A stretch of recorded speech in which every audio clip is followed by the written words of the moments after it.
podcast.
Il est 6h15, madame.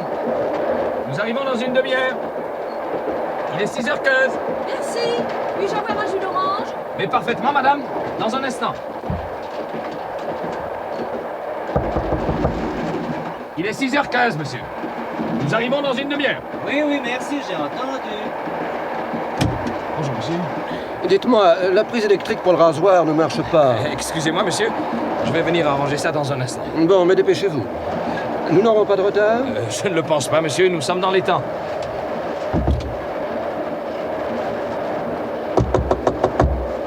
Il est 6h15, madame et monsieur. Il est 6h15, madame et monsieur. Nous arrivons dans une demi-heure. Nous sommes arrivés? Dans une demi-heure, monsieur. Madame veut-elle quelque chose? Tu veux quelque chose, chérie? Oh oui, dormir.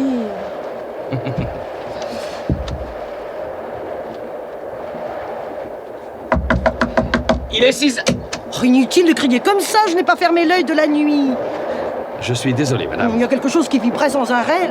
La manette de chauffage, sans doute. Oh, c'est insensé. Je le signalerai, madame. Non, il est bien temps. Quelle heure est-il? 6h15, madame. Oh, naturellement, nous sommes en retard. Pas encore, madame. Pardon, excusez-moi. Je dois réveiller le client. Merci. Il est 6h15, monsieur. Nous arrivons dans une demi-heure. Monsieur! Monsieur, il est 6h15. Nous arrivons. Votre café est prêt. Monsieur Garnier! Monsieur Garnier, il est 6h15. Bon, qu'est-ce que j'ai fait du passe? Mon Dieu, c'est toujours la même chose. Paul! Ouais. Paul, tu as mon passe? Ah bah non. Vous l'avez toujours sur vous. Oui, mais cette nuit, je l'ai posé quelque part. Je te l'ai même fait remarquer. À moi? Oui? Pour faire attention. Naturellement.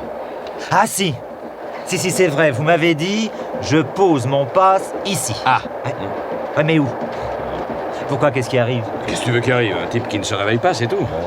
Seulement s'il est en retard, c'est nous qui l'engueulera. Ah mais le voilà, mon passe! Qui l'a mis sur cette tablette? Ah, j'en sais rien, moi. Ouais, si c'est pas moi, c'est forcément toi. Bah non, c'est pas moi. Ah, qu'est-ce que vous voulez que j'en fasse de votre passe? Bon, ça va. Tiens, porte un jus d'orange au numéro 2. Numéro 2? Oui, et n'oublie pas de le facturer. Ah bah bien sûr.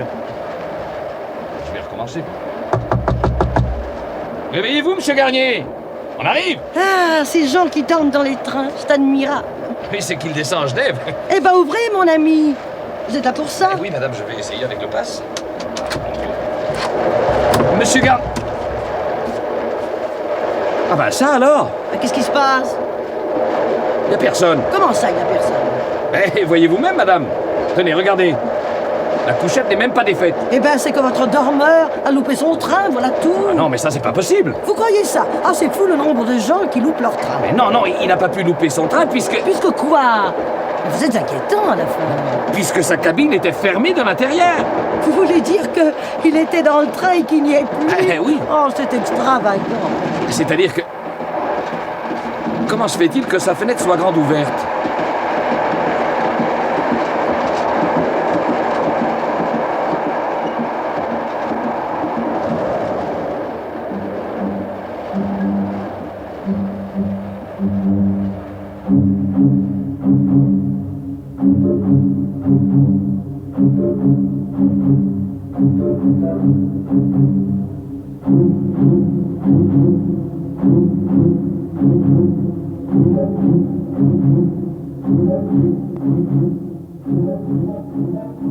Telles sont les déclarations enregistrées à quelques semaines des élections.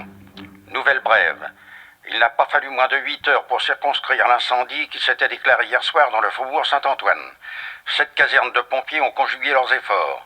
Les causes du sinistre ne sont pas encore établies. Ne sont pas encore établies. Ce matin vers 5 heures, des cheminots travaillant à l'entretien de la voie ferrée Paris-Dijon ont trouvé le corps d'un homme à quelques mètres du ballast. Il s'agit de monsieur Jean-Michel Garnier, 45 ans, industriel à Boulogne-Billancourt. Il est vraisemblable que l'enquête conclura au suicide.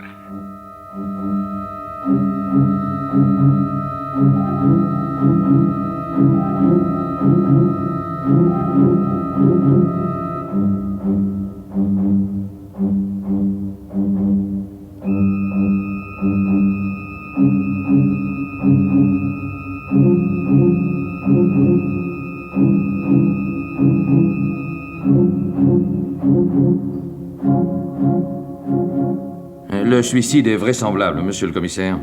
Oui, j'y ai pensé tout de suite quand j'ai vu que la porte de la cabine était fermée de l'intérieur et que la fenêtre était grande ouverte. Vous connaissiez monsieur Garnier? Ah non, je le connaissais pas. Mais je savais qui c'était. À force de le voir et de contrôler ses papiers, passeport, déclaration de douane.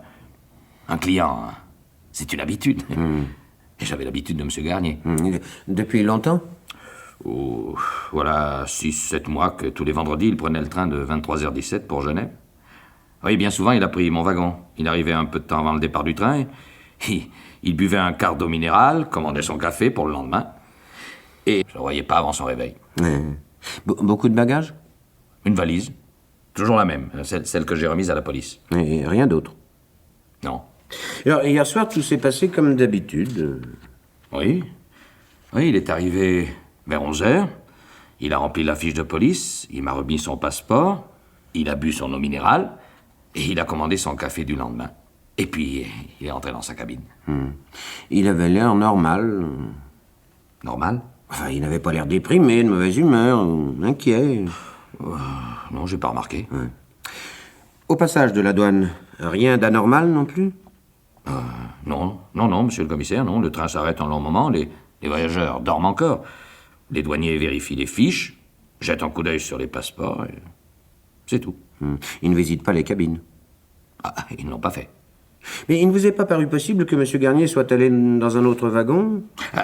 Je n'y ai même pas pensé, puisque la porte était fermée de l'intérieur et que sa valise était là.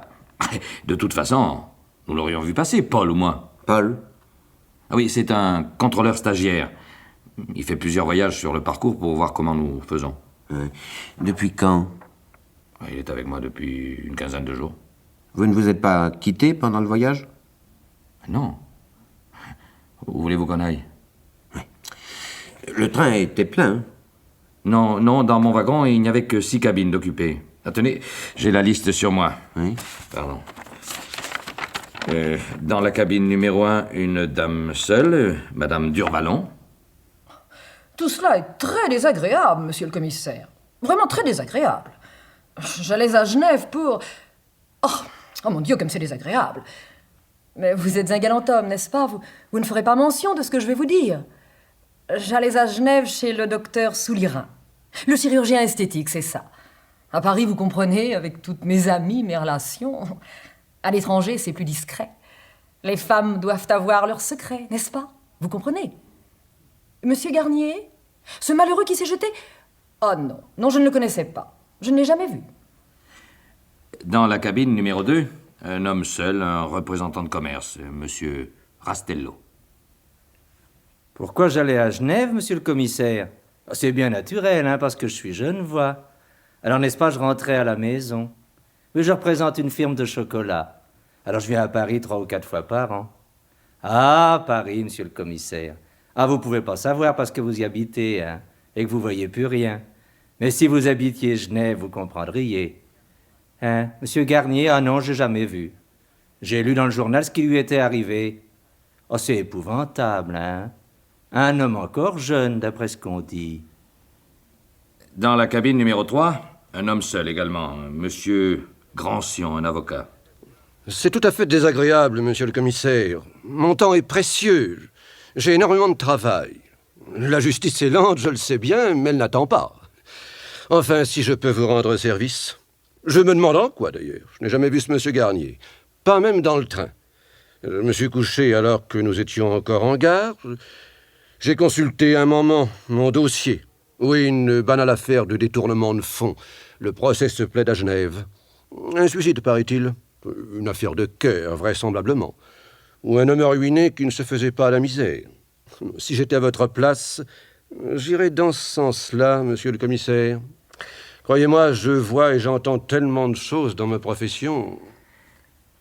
Dans la cabine numéro 4, monsieur le commissaire, un couple, un jeune couple, des jeunes mariés. Et ils ont demandé une bouteille de champagne, alors. Monsieur et madame Mahé. Nous allions en Suisse parce que c'est là que nous nous sommes connus, ma femme et moi, il y a 2 ans, au sport d'hiver. Nous pensions que pour notre voyage de noces, c'était plus gentil, quoi. Oui, nous nous sommes mariés hier matin. Ah non, nous n'avons pas fait attention à ce monsieur. Nous avons demandé une bouteille de champagne, nous l'avons bu dans notre cabine et nous n'en sommes pas ressortis. Un suicide? Ah, ma femme a été très affectée. Elle croit... Enfin, elle pense que ça va nous porter malheur. Vous y croyez, vous? Juste à côté de la cabine de monsieur Garnier, il y avait madame Auteuil. Pas très aimable. Juste à côté, monsieur le commissaire. Vous vous rendez compte? On voyage vraiment à côté de n'importe qui. Enfin, je veux dire, on est là bien tranquille dans sa cabine. Et puis juste à côté, à quelques centimètres de vous, il se passe des choses tout simplement affreuses. C'est très désagréable. Si j'ai entendu quelque chose... Que voulez-vous que j'ai entendu? Pourtant, je n'ai pas fermé l'œil de la nuit, ou pratiquement pas. Oui. Il y avait un bruit épouvantable. Oui, la manette du chauffage, sûrement. On voyage dans des conditions. Il y a bien un registre des réclamations, mais les lit-on jamais, je vous le demande. Ah. Oui.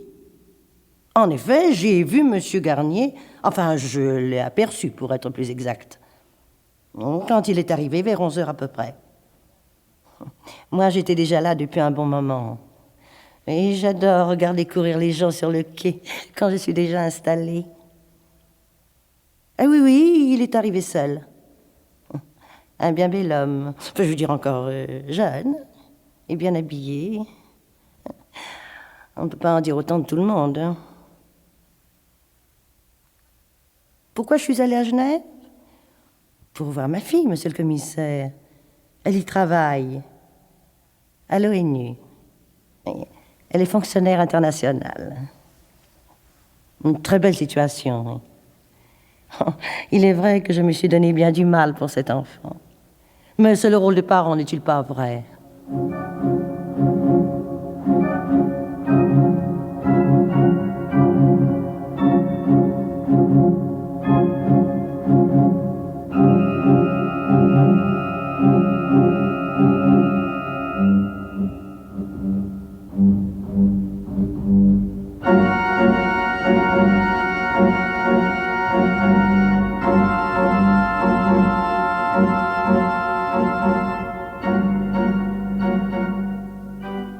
Asseyez-vous, je vous en prie. Non, ne vous excusez pas, je savais que vous viendriez. C'est une enquête de routine. De routine, oui, bien sûr. Depuis que j'ai appris cette horrible nouvelle, monsieur le commissaire, je me pose des questions et je ne peux pas y répondre. Si un homme est désespéré au point d'attenter à sa vie, et si la femme qui vit à ses côtés ne s'aperçoit de rien, c'est que cette femme est coupable, n'est-ce pas? Mais coupable de quoi? Comme il a fallu que je lui sois devenue étrangère. C'est ça qui me peine le plus aujourd'hui, voyez-vous. C'est qu'il ne m'ait rien dit, que je n'ai rien vu, rien senti. Demain, sans doute, mon chagrin sera-t-il différent, quand j'aurai vraiment compris qu'il n'est plus là. Mais aujourd'hui, c'est... Oh. Monsieur Garnier avait-il des ennuis? Jean-Michel, des ennuis? Mais de quel ordre? Je ne peux pas le savoir, mais ses affaires, par exemple. Ses affaires? Oh, non, l'usine tournait bien. Au contraire, j'ai cru comprendre que ses marchés s'étaient étendus, qu'il vendait maintenant à l'étranger. Oh non, sincèrement, je ne crois pas qu'il ait eu le moindre ennui de ce côté-là. Mais était-il malade? Malade? Mais non. Enfin, il ne s'est jamais plaint de quoi que ce soit. Ah non, Jean-Michel était tout le contraire d'un homme malade. Plein de vie, gai, bout en train. Tous nos amis vous le diront. Et avec vous? Avec moi? Oui. Je ne comprends pas votre question. Votre couple était-il uni? Oh, mais oui. Très, très unis. Monsieur le commissaire, qu'allez-vous imaginer? Non, je n'imagine rien, je cherche à comprendre. Depuis combien de temps étiez-vous mariés? 19 ans. Oh, mais le temps n'avait rien émoussé. Rien. Bien sûr, la passion des premières années avait cédé la place à une grande affection. Très grande. Oh non, monsieur le commissaire, Jean-Michel et moi, nous étions... Je ne sais pas comment vous dire. Nous étions restés un couple. Oui. Qu'allait-il faire à Genève? À Genève? Oui, il y allait régulièrement, chaque semaine, depuis 6 ou 7 mois. Ah oui, il y allait pour ses affaires. Je vous l'ai dit, monsieur le commissaire, il travaillait pour l'étranger. Oui. Chaque semaine. Oui. Et de préférence, le week-end. Je ne sais pas. Pourquoi pas le week-end? Est-ce que je sais comment les affaires se traitent, vous savez? Oui. Mais je ne voudrais pas insister, Madame Garnier. Je comprends ce que cet interrogatoire peut avoir de pénible pour vous. Enfin, il faut que nous sachions pourquoi Monsieur Garnier s'est suicidé. Laissez-vous cela. Ce bijou? Oui. Il est à vous? Non. C'est un bijou de prix. Platine, diamant, émeraude. Et qui vient d'une joaillerie de la rue de la Paix. Vous ne l'avez jamais vu? Non, jamais. Qui faisait la valise de Monsieur Garnier lorsqu'il partait en voyage? Mais moi, évidemment. Nous avons trouvé ce bijou dans la valise de Monsieur Garnier, au milieu de ses affaires. L'écrin emballé comme pour un cadeau était enveloppé dans une chemise. À quelle heure est-il parti de chez vous vendredi soir? Vers 10 heures. Mais donc il est hors de propos de croire qu'il ait pu acheter ce bijou entre son départ de la maison et son arrivée à la gare. Nous devons supposer qu'il l'avait sur lui en partant et qu'il l'a mis lui-même dans sa valise ensuite. Sans doute. Mais s'il avait l'intention de vous en faire cadeau, il est curieux qu'il ne vous l'ait pas donné avant son départ. Ah, à moins qu'il n'ait voulu vous faire une surprise dès son retour. Ah oui, peut-être. Oui, mais alors dans ce cas, pourquoi l'avoir emporté avec lui au risque de le perdre? Ou plus simplement de tenter les voleurs ou les douaniers. Quelles affaires traite Monsieur Garnier? L'usine fabrique et conditionne des produits d'alimentation. C'est curieux. Vous ne trouvez pas que Monsieur Garnier, ayant des affaires à traiter à Genève, ne prenne avec lui aucune serviette, aucun document, pas le moindre échantillon? Non? Rien qu'un peu de linge, des affaires de toilette et un bijou. Enfin, je suis comme vous. Je ne sais pas comment se traitent les affaires. Que va-t-il se passer maintenant? Se passer? Hein, pour l'usine. Monsieur Garnier est disparu. Qu'allez-vous faire? Ah, mais il ne peut être question de la fermer. Ce serait mettre le personnel à pied. C'est impensable. Non, je vais essayer de reprendre les affaires de mon mari. Je crois que... Oui, je crois sincèrement qu'il aurait souhaité cela.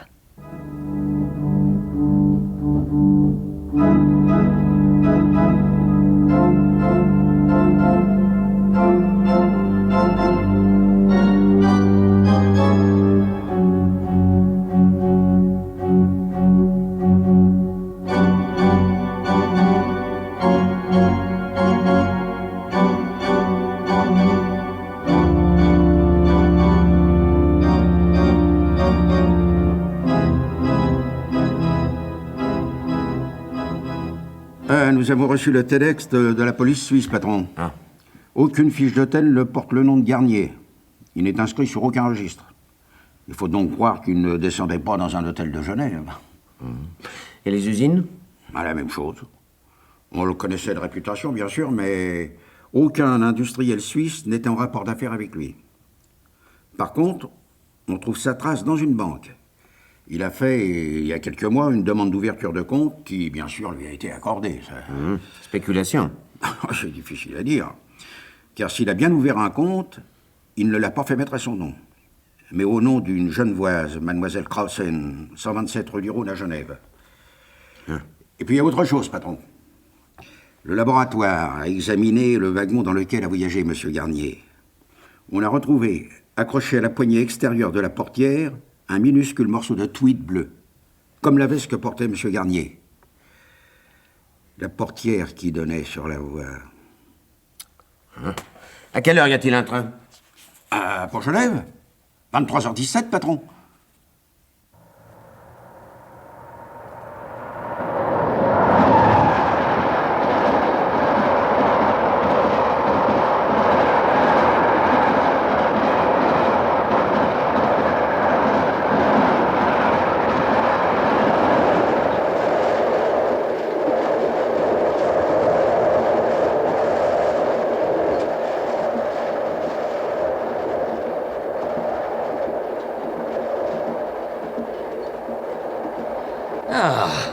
Ça, monsieur le commissaire, pour une surprise, c'est une surprise.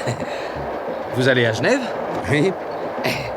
Vous auriez pu tomber chez un de mes collègues. Eh ben non. Vous voyez, quand on dit que le monde est petit... Ce n'est pas tout à fait le hasard. Ah? Eh non, j'ai demandé votre wagon. Quitte à voyager, autant le faire avec des gens qu'on connaît. Ça, c'est gentil. Vous voulez boire quelque chose? Merci, non. Vous savez qu'on a examiné ce wagon en détail. Oui, il paraît. On me l'a dit au dépôt. Ouais. Et qu'on a trouvé un lambeau de la veste de M. Garnier accroché à la serrure de la portière. Un lambeau? Oui. Ce qui voudrait dire que si M. Garnier s'est suicidé, il a sauté du train non par la fenêtre de sa cabine, mais bel et bien par la portière. Oh, impossible! Ah oui, oui, impossible. Je l'aurais vu. Quelle portière? Celle-ci? Oui, à plus forte raison. Ma cabine vitrée est à côté. Je l'aurais vu, je vous dis, c'est impossible. Alors comment expliquer ce petit morceau de veste accroché à la serrure? Comment expliquer? Je n'en sais rien, moi. À moins que... Ah mais oui! Oui, c'est ça! Quoi? À moins que M. Garnier ait accroché sa veste en montant dans le train. Ah. Ouais. Et ça aussi, c'est impossible. Ah bon? Eh oui. Et parce que lorsque le train est en gare de Lyon, cette portière donne à contrevoie, pas sur le quai. Ah. À contrevoie. Ah oui, oui, ça évidemment. Alors? Il n'est pas là, votre collègue? Mon collègue? Oui, celui qui était stagiaire avec vous là, depuis 15 jours. Ah! Paul! Oh, pensez-vous, quand il a appris le suicide de M. Garnier, il a demandé à changer de ligne, oui. Ça lui a donné un coup et... Si vous m'en croyez, c'est de la superstition. Sur quelle ligne est-il? ça. Oh non, vous ne me ferez jamais croire que vous ne suivez pas la carrière des gens que vous avez eus en stage. Hein? Non, ça ne serait pas gentil. Non, remarquez, à la direction du personnel, on me renseignera sûrement.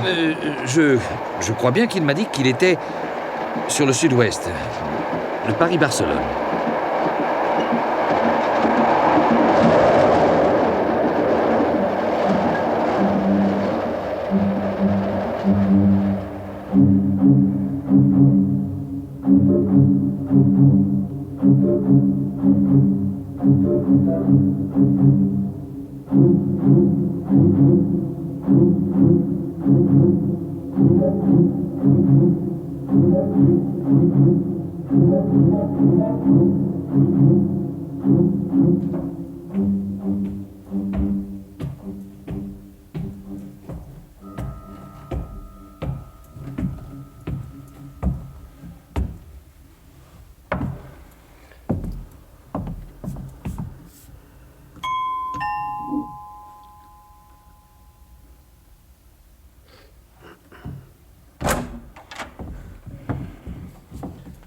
Mademoiselle Krausen, Oui? police française. Commissaire Frémont. Ah. Entrez, je vous prie.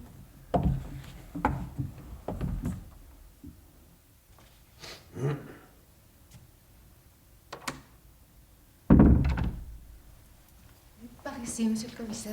Merci. Asseyez-vous, s'il vous plaît.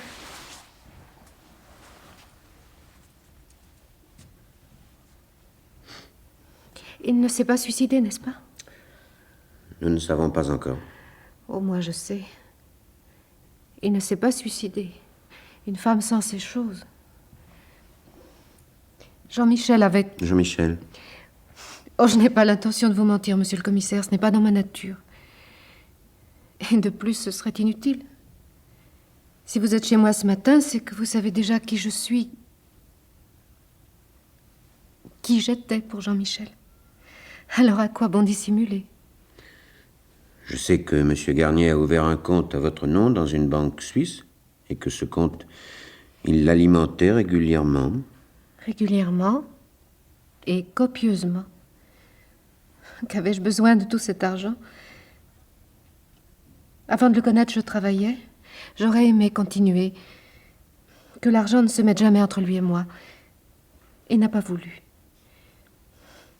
Oh, si je l'avais laissé faire, il m'aurait installé dans une villa au bord du lac avec une gouvernante, un jardinier. Est-ce que je sais? Il n'y a pas un week-end où il ne m'apportait un cadeau, une gentillesse. Tenez, aujourd'hui, par exemple, eh bien, je sais que... Enfin, je veux dire... S'il était venu... S'il était là devant moi à votre place... Aujourd'hui, il vous aurait donné ceci. Ceci? Ce bijou? Oh, Jean-Michel. Quand l'avez-vous connu? À Genève. Il y a maintenant 8 mois. Il était venu au congrès des industriels de l'alimentation. Et j'étais hôtesse au palais des congrès. Plusieurs fois, j'ai eu l'occasion à ce titre de lui rendre de menus services. Nous nous sommes revus. Oh, à quoi bon vous expliquer la suite? J'ai arrêté mon travail, mais j'ai gardé mon appartement, ici. Tous les samedis, il venait. J'allais le chercher à Cornavin, c'est la gare de Genève. Il restait avec moi jusqu'au dimanche soir. 2 jours. C'était à cause de ces 2 jours que je supportais toute la semaine. Mais pourquoi ne vous êtes-vous pas installé à Paris? Oh non, nous étions d'accord là-dessus. Du moment où il avait déjà une vie établie là-bas, je ne voulais pas courir le risque de m'y trouver mêlée. Je sais très bien qu'en ce moment, vous pensez à sa femme. Moi, je n'y pensais plus. Si Jean-Michel est venu vers moi, s'il a eu besoin de moi, c'est qu'il ne trouvait plus près d'elle ce qu'elle aurait dû lui apporter. Il ne vous a jamais proposé de divorcer pour vous épouser? Aussi, dès le début. J'ai refusé. Je voulais qu'il ne soit obligé à rien à cause de moi. Sa femme a de gros intérêts dans l'usine. Il aurait dû racheter ses parts, ou bien lui vendre les siennes. De toute façon, c'eût été un sacrifice. Je ne pouvais pas l'accepter. Du moins, il y a quelques semaines encore. Quelques semaines? Mais pourquoi quelques semaines? J'attends un enfant, monsieur le commissaire. Il le savait? Oh oui. Ce bijou aujourd'hui, c'était pour cela, pour me remercier. Depuis quand le savait-il? La semaine dernière. Moi-même, je n'avais pas pu imaginer la joie qui fut la sienne. Il a passé son temps à faire des projets plus fous les uns que les autres. Un homme qui fait des projets ne se suicide pas. Quel projet? Il voulait divorcer, me faire venir à Paris. Que sais-je encore? Vous aviez accepté? Cette fois, oui. Qu'allez-vous faire? Oh, je n'ai rien décidé encore.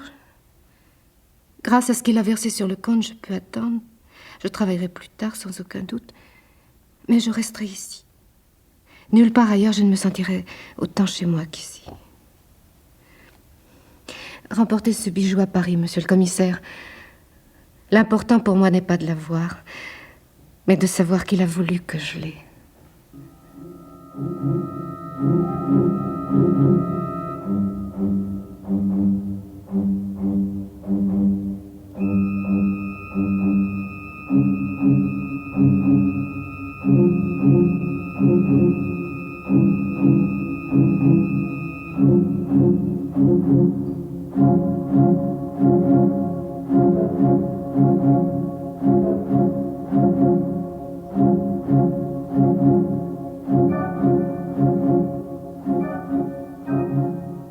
Monsieur le commissaire, je m'occupe des intérêts de Monsieur Garnier depuis 20 ans. Davantage, peut-être. Je ne lui connaissais pas d'autres conseils ni d'autres avocats que moi-même. Et il y a bien longtemps aussi que nos relations professionnelles avaient évolué en relations amicales, presque fraternelles. Aussi, sa disparition m'affecte-t-elle plus que je ne saurais le dire. Mais si je vous comprends bien, maître, non seulement vous étiez au courant des affaires de Monsieur Garnier, mais aussi de sa vie privée. Oui. Donc, Genève. Je connaissais l'existence de Mademoiselle Krausen sans l'avoir jamais vue. Vous saviez aussi qu'elle attend un enfant. C'est la première nouvelle que Jean-Michel m'a téléphoné en rentrant il y a 8 jours, et le lundi matin. Et ses intentions? Il m'en a fait part le lendemain. Nous avions déjeuné ensemble et... Le divorce? Il y était décidé, quel que soit le prix à payer. À qui? À sa femme. Elle possède en titre une bonne moitié de l'usine de fabrication et de conditionnement. Il aurait pu faire face au rachat de ces titres? Je ne peux vous répondre avec précision. Je n'étais que le conseil de Jean-Michel, ni son comptable, ni son banquier. Mais je le crois. Il aurait pu vendre une chaîne de magasins de diffusion qu'il avait créée et qui lui appartenait en propre. Madame Garnier fut-elle mise au courant? Et par moi-même. Dès le lendemain du retour de Jean-Michel, là, aucun problème. Jacqueline, c'est Madame Garnier, est très intelligente, très fine, très femme aussi. Elle comprit fort bien qu'il était inutile d'entrer en lutte ouverte avec son mari, que la décision était irrévocable, provoquée par des sentiments qu'elle ne pouvait combattre. De plus, elle n'a guère le goût du scandale. Divorcer à l'amiable lui parut être la meilleure solution. Elle a certainement chargé un de mes confrères de défendre ses intérêts. Ce qui, avouons-le, est on ne peut plus normal. Oui, bien sûr, bien sûr.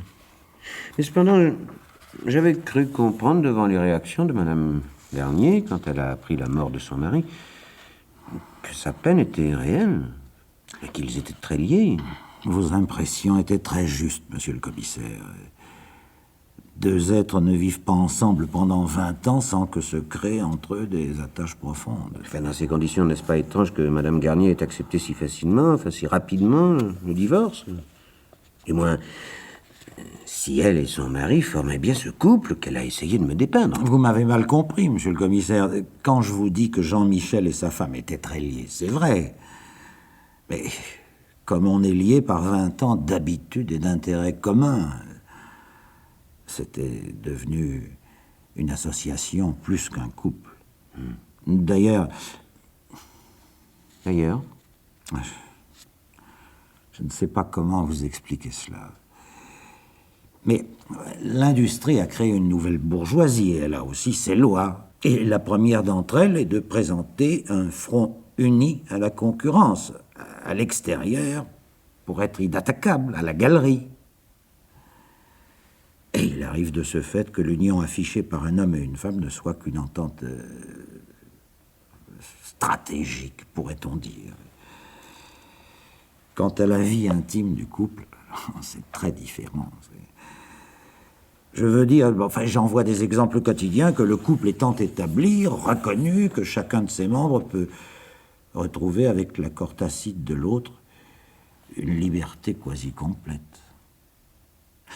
Oui, je sais ce que cela a de choquant, mais mon métier, comme le vôtre sans doute, m'oblige à la compréhension, sinon à l'indulgence. Était-ce le cas pour Monsieur et Madame Garnier? Vous comprendrez que je ne puisse pas vous répondre. Monsieur le commissaire, je sais seulement ceci. Jean-Michel et sa femme représentaient un bloc solide dont l'éclatement aurait été préjudiciable à leur entreprise commune. Mais je sais aussi que Jean-Michel avait sa vie à Genève. C'est dans cette contradiction que se situe la vérité.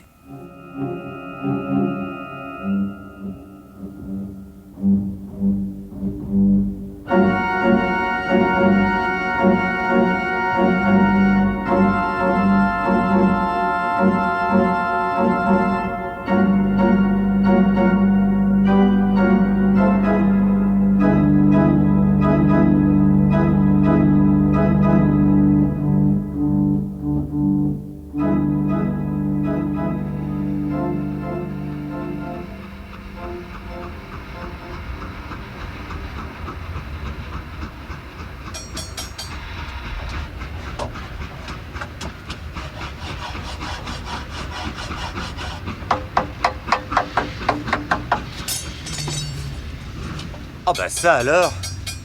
La police? Bah pourquoi faire? J'ai rien fait, moi je sais rien. Mais je sais bien, moi, que vous ne savez rien. Seulement, vous pouvez peut-être m'aider. Ah mais d'abord je suis pas contrôleur, hein, je ne suis qu'en stage. Je ne peux être responsable de rien. Mais je sais ça aussi, oui. Et pourquoi avez-vous demandé à changer de ligne? Vous n'étiez pas bien sur le Paris-Genève? Si. Alors? Bah, quitte à faire un stage, autant le faire complètement, non? Maintenant, je suis sur le Paris-Barcelone, ça me fait voir du pays. Et si Monsieur Garnier ne s'était pas suicidé dans le Paris-Genève, vous auriez changé aussi? J'en sais rien. Mais de toute façon, j'aime pas cette histoire, moi. Moi, j'ai besoin de travailler, je veux pas d'ennuis. Des ennuis? Et pourquoi des ennuis? Vous faisiez bien votre travail, non? Oui. Ouais, puis de toute façon, je ne suis que stagiaire, on peut m'accuser de rien. Je fais ce qu'on me dit de faire, moi. De faire quoi? Bah, rien, quoi. Mais qui vous a dit de faire quoi? Je savais bien qu'on finirait par avoir la police sur le dos. Hein. Et puis vous verrez que là-dedans, bah, c'est moi qui vais être le lampiste. Moi d'abord, je voulais pas. Mais du moment où le contrôleur en titre le fait, j'avais qu'à suivre. Et vous ne vouliez pas quoi? Jouer à la belote. À 2 ou à 4? Bah, justement, monsieur le commissaire. On est allé jouer dans le wagon-restaurant avec le cuistot et le plongeur. Longtemps? Bah, une bonne heure, ouais. À quel moment? Entre Avalon et Dijon. On est revenu quelques minutes avant Dijon. Ah. Et on a trouvé le corps de Monsieur Garnier une quinzaine de kilomètres avant Dijon. Donc c'est pendant votre belote que l'accident est arrivé. Ouais.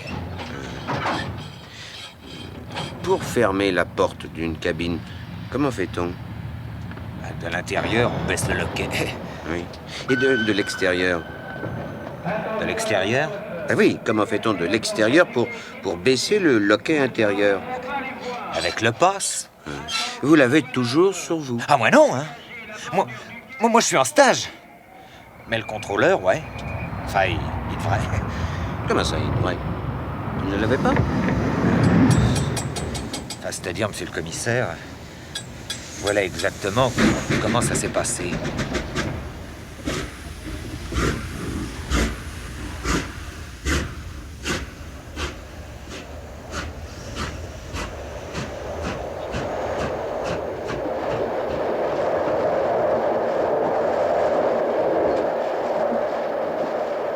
Paul! Ouais. Paul, tu as mon passe? Ah bah non. Vous l'avez toujours sur vous. Oui, mais cette nuit, je l'ai posé quelque part. Je te l'ai même fait remarquer. À moi? Oui? Pour faire attention. Naturellement. Ah si. Si, c'est vrai. Vous m'avez dit, je pose mon passe ici. Ah. Ouais, mais où? Pourquoi? Qu'est-ce qui arrive? Qu'est-ce que tu veux qu'il arrive? Un type qui ne se réveille pas, c'est tout. Seulement s'il est en retard, c'est nous qui l'engueulera. Ah mais le voilà, mon passe! Qui l'a mis sur cette tablette? Ah, j'en sais rien, moi. Ouais, si c'est pas moi, c'est forcément toi. Bah non, c'est pas moi. Ah, qu'est-ce que vous voulez que j'en fasse de votre passe? Bon, ça va.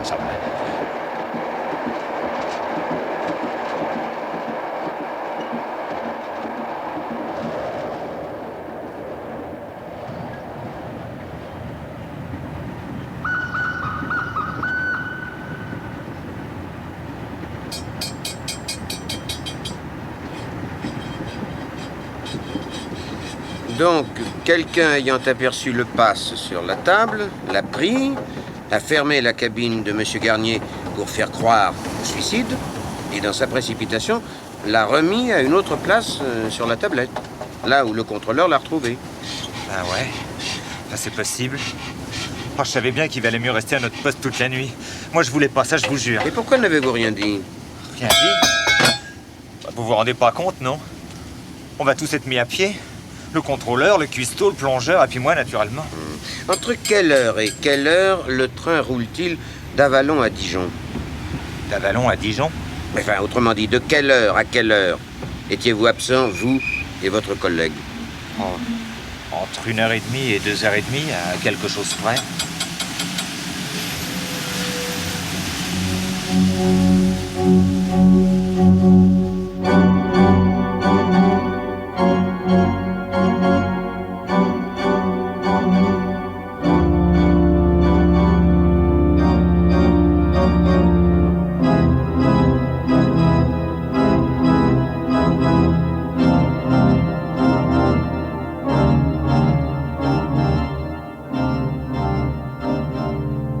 Vous ne m'apprenez rien de nouveau, monsieur le commissaire. J'ai été la première à vous dire que mon mari ne s'était pas suicidé. Madame Garnier, vous m'avez menti.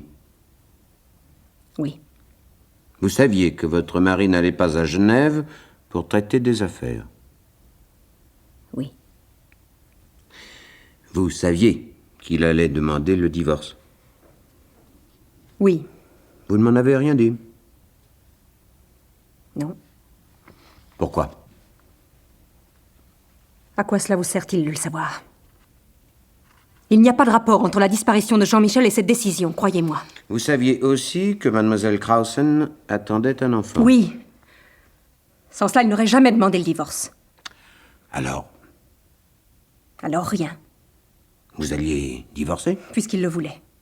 Sans vous battre? Mais contre qui? Contre quoi? Contre une femme beaucoup plus jeune que moi? Et qui donnait enfin à Jean-Michel ce que jamais je n'ai pu lui donner? Non, je n'avais pas à me battre. Mais l'usine, Madame Garnier, L'usine? elle allait fermer ses portes. Non. Les magasins de diffusion allaient être vendus. Non. Mais ni vous, ni votre mari n'étiez en mesure de vendre ou de racheter des parts. J'ai vu votre comptable, Madame Garnier. Tout était hypothéqué. L'usine, les magasins, le parc automobile. Plus rien n'était réalisable. Monsieur Garnier dépensait beaucoup d'argent. Beaucoup trop. et la majorité de ce qui rentrait dans les caisses partait aussitôt en Suisse. Vous séparer, réaliser vos parts ou acheter les siennes, c'était accélérer la ruine. Vous le saviez. J'ai vu aussi l'assureur de M. Garnier. Là encore, la partie était perdue. Enfin, sur le point de l'être. Cette assurance-vie, dont jusqu'à présent le bénéfice vous était réservé, M. Garnier avait demandé que dorénavant elle soit inscrite sur la tête de Mlle Krausen, et plus tard sur la tête de son enfant. L'avenant devait être signé lundi matin, dès le retour de Genève de M. Garnier. Je l'ignorais. Non. Non. L'assureur est formel. Il a téléphoné ici samedi matin. Il voulait l'adresse exacte de Mlle Krausen. Votre mari était absent. Une femme lui a répondu, disant qu'elle était la secrétaire de M. Garnier. Or, la secrétaire, elle aussi, est formelle. Elle ne travaille pas le samedi. C'est vous qui avez répondu. Dans ces conditions, Madame Garnier, vous êtes la seule à profiter de la mort de votre mari. Et alors? Hein? Oui, c'est vrai, il m'a menée à la ruine.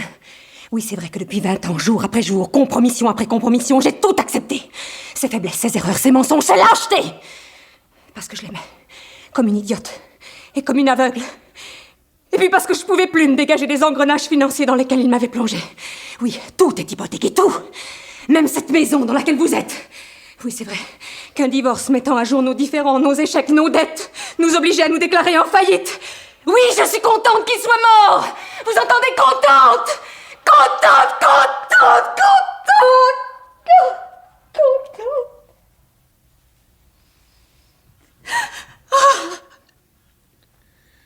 Où étiez-vous dans la nuit du vendredi à samedi, entre 1h30 et 2h30? Où j'étais? Mais ici, naturellement, chez moi. Dans cette maison, dans ma chambre. Où voulez-vous que j'aie pu aller? Pensez-vous que c'est moi qui ai poussé Jean-Michel par la portière du train? Moi? Mais même si je l'avais voulu, monsieur le commissaire, en aurait eu la force! La portière?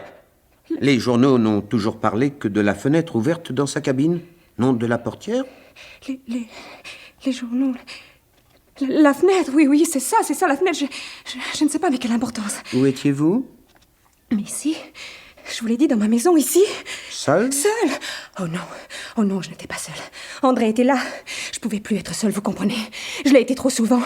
Jean-Michel me laissait seule toujours. Alors André venait me voir. Il me prenait la main.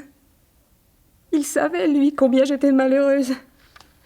Oh non, j'étais pas seule. Qui est André? André. J'aurais pu l'épouser, mais j'aimais Jean-Michel. Oh, pourquoi j'aimais Jean-Michel? Pourquoi?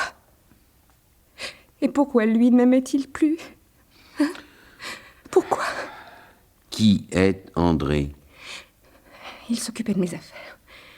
C'était mon conseil, mon avocat. Il me fallait défendre mes intérêts, comprenez-vous?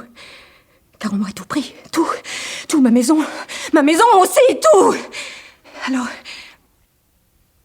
Alors je l'ai appelé. Je n'ai qu'à l'appeler pour qu'il vienne. Il est venu. Nous étions ici tous les deux. Madame Garnier, comment s'appelle André? André? Mon avocat? Il fallait que je me défende, monsieur le commissaire, vous comprenez? André Grancion. Dans la cabine numéro 3, un homme seul également, monsieur Grancion, un avocat. C'est tout à fait désagréable, monsieur le commissaire. Mon temps est précieux. J'ai énormément de travail. La justice est lente, je le sais bien, mais elle n'attend pas. Enfin, si je peux vous rendre service. Je me demande en quoi, d'ailleurs. Je n'ai jamais vu ce monsieur Garnier. Pas même dans le train. Je me suis couché alors que nous étions encore en gare. J'ai consulté un moment mon dossier. Oui, une banale affaire de détournement de fonds. Le procès se plaide à Genève. Un suicide, paraît-il. Une affaire de cœur, vraisemblablement. Ou un homme ruiné qui ne se faisait pas à la misère. Si j'étais à votre place, J'irai dans ce sens-là, monsieur le commissaire. Croyez-moi, je vois et j'entends tellement de choses dans ma profession. André Grancion savait, lui, combien vous étiez malheureuse. Oui. Et comme il vous aime, il n'a pas pu le supporter. Pourquoi ai-je aimé Jean-Michel? Il a pris le même train que votre mari. Sans doute ne voulait-il lui parler qu'une fois arrivé à Genève. Mais à un moment, il s'est aperçu que les contrôleurs n'étaient plus là. Sans doute ont-ils eu une explication et se sont disputés. Et alors, pour vous, André Grancion a ouvert la portière et il a poussé votre mari sur le ballast. Jean-Michel. Le passe était dans la cabine du contrôleur, bien en vue. Il l'a pris. Il a ouvert la fenêtre de la cabine de M. Garnier pour faire croire à un suicide. Il a fermé le loquet de la porte et il a remis le passe sur la petite tablette où le contrôleur l'a retrouvé. Puis, il s'est couché. Un peu plus tard, avant Dijon, les contrôleurs ayant fini leur belote sont revenus à leur poste. Tout était en ordre. Ah oui. Oui. Tout est en ordre.